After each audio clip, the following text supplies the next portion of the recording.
Samsung is introducing its new Galaxy A27 smartphone. Smartphone will come with the Snapdragon 6 Gen 3 chipset with the addition of an octa-core CPU.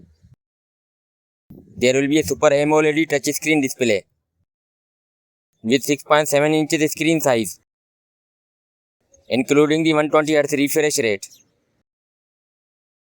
RAM will be 8GB and up to 256GB of storage. Samsung Galaxy A27 camera comes with the 3 camera system and feature a 50 megapixel primary sensor. Battery will be 5000 mAh with fast charging support. It will run Android 16 based One UI 8.5.